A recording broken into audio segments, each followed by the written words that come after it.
What's up, folks? I'm JCO, and this is Rock My World, episode 41, Trojan Horse Treachery. I figured that's only fitting, considering all this hoopla around the Odyssey and everything. And besides, that's what this situation actually is. What am I talking about? Oh, well, the Trump's national security memorandum is, what I'm talking about.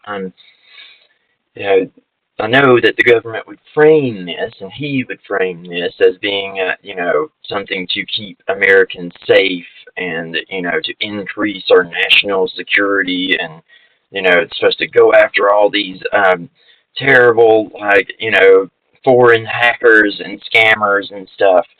But, but, there is a huge but here. Like, that is not what it's actually meant to do.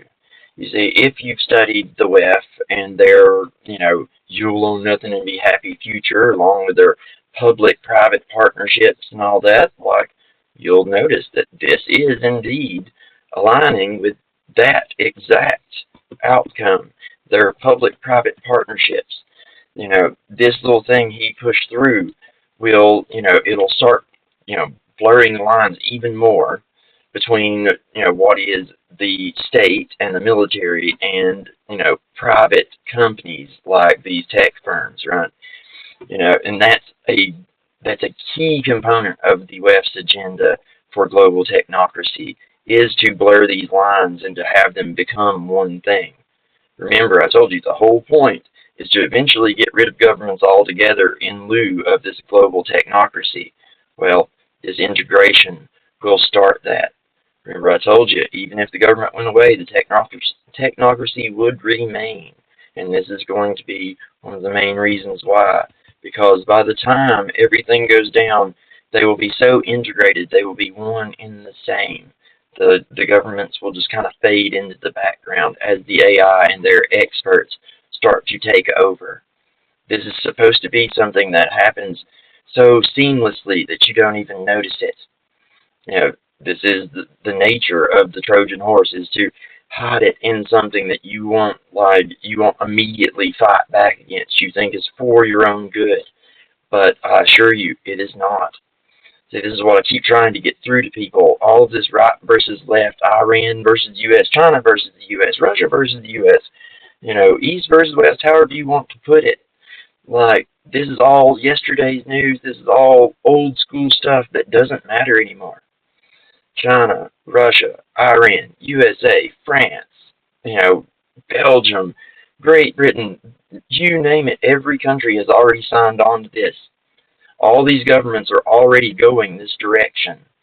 Like, these little spats they're having on the international stage out in the public are, just that, little spats between co-workers who are all working for the same outcome, which is the mass total surveillance of me and you, and the controlling of everything that we do and say, by controlling our bank accounts, our access to what we do for work, our access to social media in general in the public square, right? Like, and even our ability to leave the city that we are in eventually. Once they become the 15-minute smart cities, they don't want you to ever leave. They don't want your car. That's why they want electric cars, for one. Because an electric car with a kill switch can be stopped at any moment.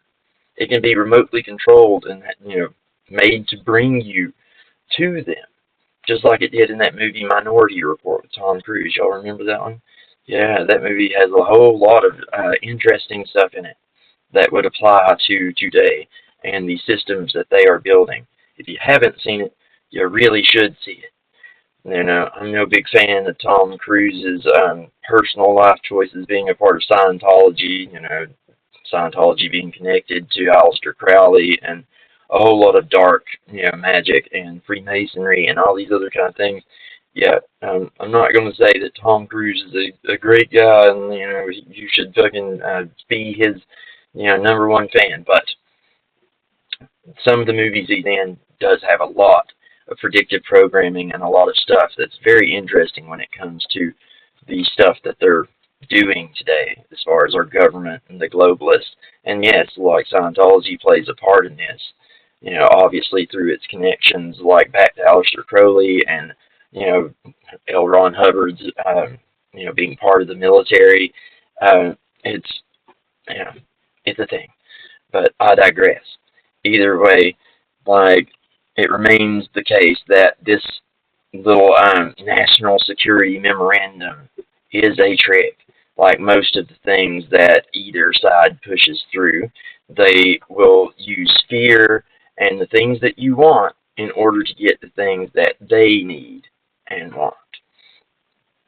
They will absolutely use anything they can, and one of their favorites is think of the children, or they're acting like they're going to go after somebody that's actually causing you, the American citizen, trouble, like these scammers, right? Like everybody's dealt with these, phone scammers and things, and I'm not saying that I like them or I want them to still exist, or that I don't want the government to go after them or any of these kind of fucking things. That's not the case, right? I dislike the scammers as much as anyone else, but that doesn't mean that I'm going to just blindly accept anything they tell me, like as far as going after them and stopping them or any of that is actually what they're going to try to do. I know too much about what's going on to just believe that wholesale. They've let this go on for, how long? How long have these phone scammers and things been running basically unchecked, like a few decades at this point? Like, and they never really did anything, but now all of a sudden they want to do something? Come on, folks. Like, use your noodle.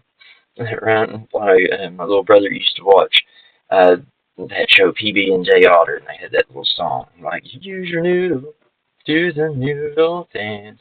Yeah, do the noodle dance, folks. Think about it. Like, don't just accept anything that either side, or even the center for that matter. If they're political, they have an agenda. And all the political parties these days that are allowed to advance are co-opted. Otherwise, they wouldn't be allowed to get as far as they do. They wouldn't be allowed to, have this many followers and have such an effect. The other two parties and the system would make sure that they didn't get anywhere, right? They would just let it be a limited hangout, and they would just have it fizzle out somewhere in the corner. This is how it works now. It's just like I was telling someone the other day, you can't, the Fed sucks, and it has sucked for decades upon decades upon decades. But now we're at a point where ending the Fed is not going to get us out of the situation we're in. We went well past that. If we were going to get rid of the Fed and it remedy anything, we should have done that decades ago, before all of this integration and stuff started happening back during the Patriot Act and 9/11 and all that mess, right? Like, all the law enforcement fusion centers and all these different things. Like, now that they're all starting to integrate, you have the corporations integrated with the state in a fascistic manner. You have law enforcement all integrating across the state and the country, right? That's what these fusion centers do. They aggregate, and soon enough they'll all be fully connected, and then it'll go across borders. The infrastructure for all this is already here, folks. I'm not talking about something that they will build. No, it's already built. They just haven't launched it completely yet. They just haven't made it clear to the public that this is what they're doing, because they still need a few things before they're ready. And that's why they go through this trouble of, trying to mislead you with these Trojan horses, acting like they're going to try to help you when they're actually trying to screw us and enslave us. But either way, I think I'll stop it for there today, folks. I just had to come on and talk about this. I saw the story a few days ago, and I was like, oh man, here we go. Anyway, I digress once again.